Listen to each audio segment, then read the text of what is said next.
Quilters Newsletter TV, the Quilters community, is brought to you by Handy Quilter, designed by a quilter for quilters.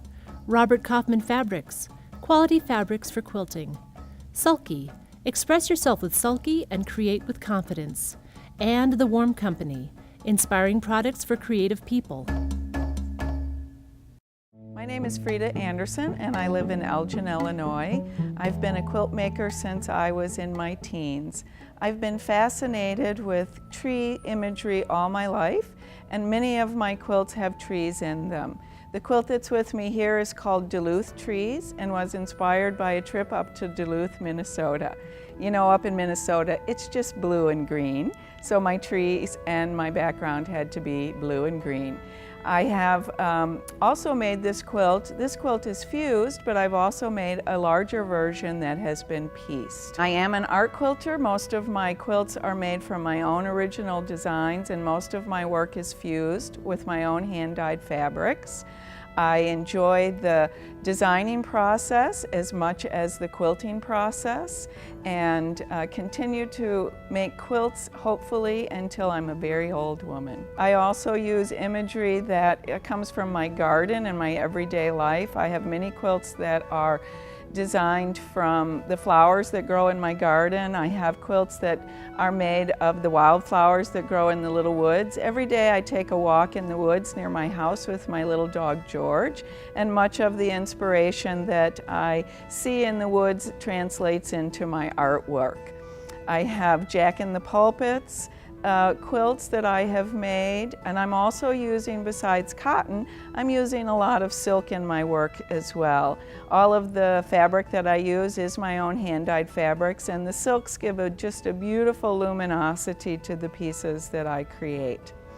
I do a lot of machine quilting in the backgrounds of my work and enjoy the process of adding in different types of thread to the pieces that I create. The type of threads that I like to use are natural as well. I use rayon, silk, and cotton in my work, and I think it's very important that we document the pieces that we make, so I always machine quilt my name into my pieces. My next series of work is going to be a series on wildflowers that I'm experiencing by the lake where I also walk with my little dog. So I have a group that's going to be consisting of prairie grass and cattails. I'm Sheree Driver. I'm from North Glen, Colorado, and this is my quilt Pineapple Salsa, which is a very big favorite of mine. The fabrics are a lot of fabrics that I never thought I could make into a quilt because they're so strange. They're kind of loosely woven and they're called icots. That's a fabric that is hand dyed and hand woven. The fabric has its pattern dyed into the threads before the fabric is woven. And they're really unusual. I collected them for a lot of years, thinking I would just get small amounts of fabric because I didn't think I could really make them into a quilt. And then one day I thought, well, I'll pull out some of these strange fabrics and see if I can do some fussy cut stars with them. Part of the, I think the beauty of these fabrics is that because they're handmade, the repeats aren't exact. And I thought perhaps my fussy cut stars would look really dumb because the repeats are different. And I ended up loving the way that they look. They're kind of unusual and they don't quite match exactly, but I thought that was really kind of fun. After I made the stars, I put them away thinking, well, that was the end of that. And then a contest came along that was asking for pineapple quilts. So I pulled out those stars that I loved so much and gathered other fabrics that I thought looked great with them. And I drafted the quilt to go with the stars that I had already made. So this is how the quilt turned out. Little by little, I figured out how I could make some of the different parts of it. Back to my stash to find more fabrics, and one fabric I found not in my stash but in my husband's closet. This used to be his robe, and now it'll be forever in this quilt. A lot of those fabrics were bought on trips, including the last trip I ever took with my mother through the Panama Canal. I didn't have enough of the border fabrics to make the border out of just one of the fabrics, so I had to pull out something extra and different to put in to finish up the quilt even with a different fabric. Now I've learned I need to buy larger pieces of fabric, but I love this. I love the way that you had to figure out how to make the quilt out of what I had, go to the stash, grab something similar, and finish it up. I hope you like the quilt too. My name is Tulip Inc. I am originally from Los Angeles. I now live in a small town of about 600 people outside of Kansas City. And this is my quilt, Beanstalks, and it is about, when I moved from the city to the country, it was a lot of culture shock. And it really changed the way I made quilts, the way I approach shapes, and the way I put them together. And so this is sort of a city girl's interpretation of agriculture that I now found myself living in. And it was very much, you know, I'd wake up and instead of seeing traffic and cars and cell phones ringing and all of that, I was waking up to mooing and roosters and bugs, a lot of bugs. And all this stuff growing everywhere, corn and soybeans, and I couldn't tell the difference between one or the other. You know, if it wasn't in a basket in a grocery store with a label on it, I didn't really understand what it was. And so I started making this quilt, sort of all this agriculture around me was such an alien thing to me that I wanted to make a quilt that sort of expressed how I saw all this agriculture around me.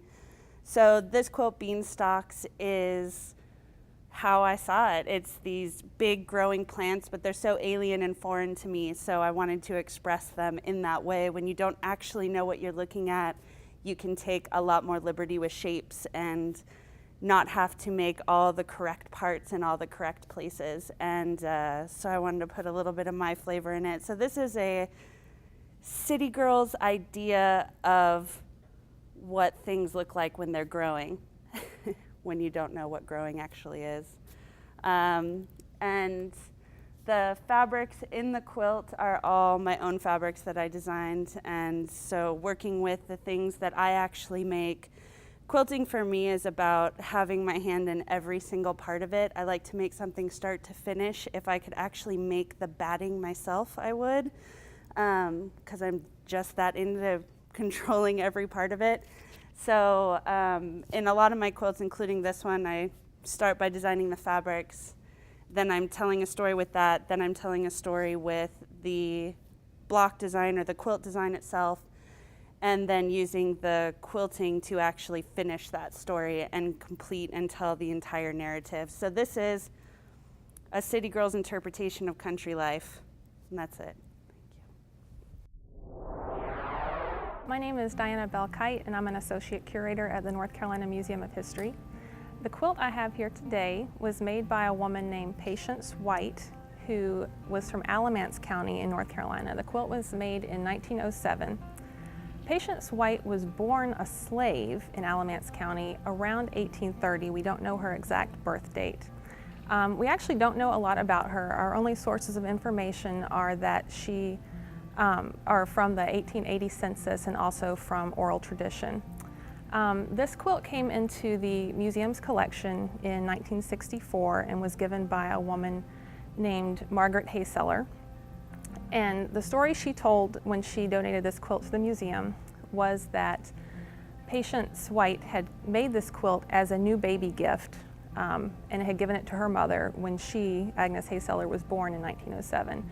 And the reason that she made this quilt was a gift of gratitude in addition to being a new baby quilt, because Mrs. Hayseller's mother had taught Patience White to read and write. Now going back to look at census data, in 1880, Patience White, who lived in Alamance County, was listed as being illiterate, unable to read or to write.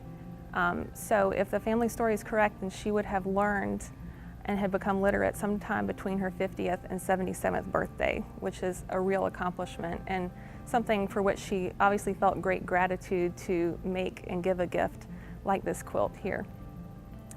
Aesthetically, the quilt has sort of a sense of asymmetry about it, but it all sort of fits together into a symmetrical quilt. It has shadowing, like many log cabin quilts do, but in sort of a hard to distinguish pattern. So that's sort of an interesting choice that the quilt maker made. It's made of a very large number of different fabrics, probably sewing scraps that Patience White saved over the years, I tried counting the number of different prints in the quilt and had to stop because it just got to be too big of a number. But there are more than 10 red and black prints, which I thought was just an amazing number. But of course, red and black prints were very popular in the 1890s, 1900 time period. So she had been saving a lot of this fabric for a long time.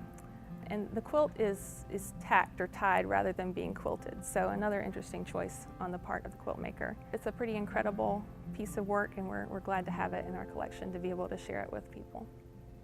Quilters Newsletter TV, the Quilters community, is brought to you by Handy Quilter, designed by a quilter for quilters. Robert Kaufman Fabrics, quality fabrics for quilting. Sulky, express yourself with Sulky and create with confidence. And The Warm Company, inspiring products for creative people.